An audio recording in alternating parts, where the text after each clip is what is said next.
I just spent 500 pages reading about a girl who falls head over heels for the one guy in the kingdom that his whole purpose, his job, is to kill her if he ever finds out who she really is. Thank you to BookTok and Booktube for all the chatter about this book. After seeing people talk about it, I finally caved and I got a copy for myself and I read it. Now, you may be wondering, is it worth the hype? And in this video, I'm going to give you my honest book review of Powerless by Lauren Roberts, and I'm going to tell you why I loved it and I hated it all at the same time. This story takes place in a land called Ilia, and in this land, this kingdom, there is a special power that runs through some of the people's blood. And a plague, and if you go back in history, the foundation of the story is that a plague wiped through the kingdom, and the survivors, whoever survived this horrible illness, some of them came out of that illness with special powers, and some of them came out with none. Now, the people with powers are called the elites, and the people with no powers are called the ordinaries. And so you have this ruthless king who his whole goal and purpose is to either drive out the ordinaries, send them away to live somewhere else, or to kill them. So living in Ilia as an ordinary at this point in the story is a death sentence. So the main protagonist of Powerless is a girl named Peyton Gray. Now, this girl is an ordinary, and she grew up on the streets in the slum, and she has had to steal to survive, and she has faked having a power her whole life in order to survive, and she's quite good at it. And so she is surviving in the slums, and enter Kai Azer. Now, Kai Azer comes into the slums, and she tries to pick his pocket, and she successfully does, but then they have an interaction, and that interaction of those two characters changes both of their lives. You may be wondering, who is Kai Azer?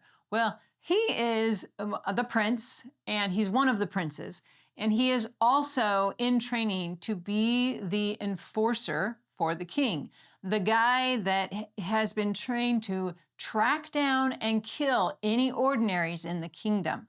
Now, Kai, he's an elite, and he has this incredible power where he can borrow the power of other elites, whoever's around him. He can just use their powers.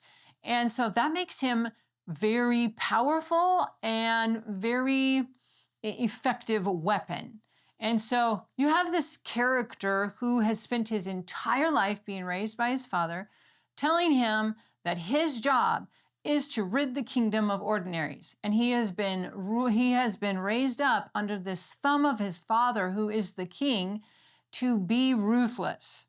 You can probably see where this is going. So you've got these opposing sides. You've got Kai, who is supposed to kill ordinaries, and then you've got Peyton, who her deepest, darkest secret would make her at the top of Kai's hit list, right? And so neither one of them really knows that about each other. Like she knows that he would kill her if he knew, but he doesn't know that she's an ordinary. She hides it really, really well. Now, to complicate things, we have the purging trials. Think Hunger Games with the medieval flair to it and powers thrown in the mix. And so I've heard other people compare this book to Hunger Games and The Red Queen. I have not read The Red Queen, but I have added it to my TBR list because now I'm curious. That would have to be one of my critiques of this book, is that I really wanted it to be more original. And I think that Lauren Roberts really borrowed a lot from Hunger Games, probably Red Queen too, but I won't know until I read it. Anyway, you have Peyton and you have Kai, and both of them suddenly find themselves participants in the purging trials. And so you have the stages set for this epic, impossible romance in these deadly game of survival and deception between these characters. This book is YA. It is a clean read. It doesn't have explicit language or explicit sex scenes, but it does have incredible banter and interaction between these two main characters. Now let's talk tropes, because there's a couple of tropes in this book that I thought are really cool because she's kind of put a different twist on them. And the first one is enemies to lovers. So you have the obvious possibility of them being enemies, but because Kai doesn't know that Peyton is who he's supposed to hate, it's a little different, because the reason that there should be conflict between them as far as enemies is that they're on different sides of this issue, but he doesn't know it. She does, but he doesn't. It's really about what the societal rules have put on them to create that tension between them. Now, the other thing is slow burn. This book is a masterfully woven slow burn romance. And so you've got a lot of banter between the two of them, and really you spend 500 pages just wishing that they would touch hands. And so it's really slow burn, but they do have like all kinds of little nicknames for each other that are really, really adds dynamic. But Kai has this phrase that he calls her, you vicious little thing.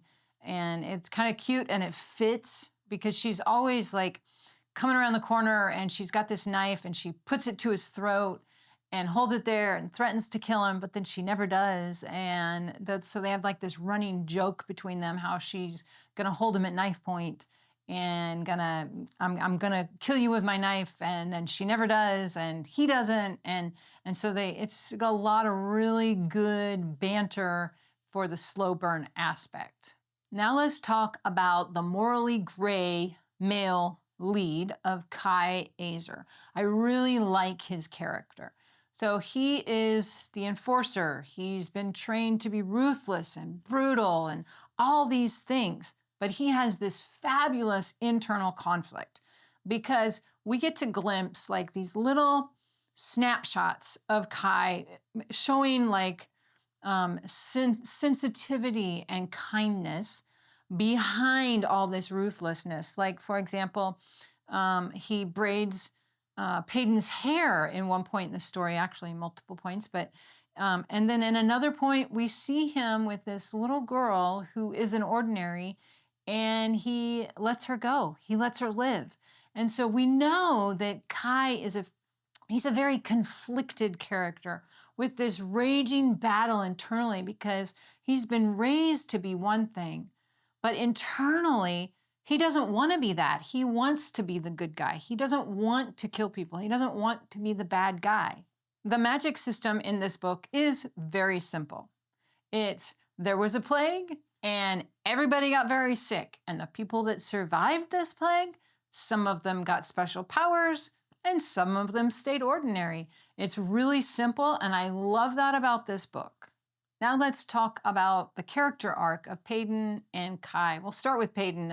Peyton has a really great character arc. She starts out, she lies and steals to survive, and she literally fights her way up to the top and becomes a person who is a leader in the resistance, not because she has to, but because she chooses it. And you see this really good evolution of her character. It's really good. And then Kai his character arc is very similar to hers, except from a different angle, because he was royalty. He is royalty. He's supposed to be this ruthless enforcer, and he pretends a lot to be this ruthless enforcer. And we see his character progress and the influence of Peyton in his life, and how he comes to be maybe not as ruthless as we thought he was. After all that I just told you, is the hype legit? Is the hype about Powerless worth all the hype? Well, let's be honest, let's be real. No book is perfect. None of them are. And Powerless is not perfect. There's a lot of flaws in it. But if you enjoyed Hunger Games, you will probably enjoy this book. It is an enjoyable read if you can get over the fact that it feels like you're reading other books that you've read, all kind of mashed together. Yeah, it's worth the read. Have you read Powerless? What did you think? I'd really love to hear from you. Which one of the characters are your favorites? Now, I would also love it if you dropped in the comments your favorite forbidden romance story, and I'll add it to my TBR. Thanks for watching.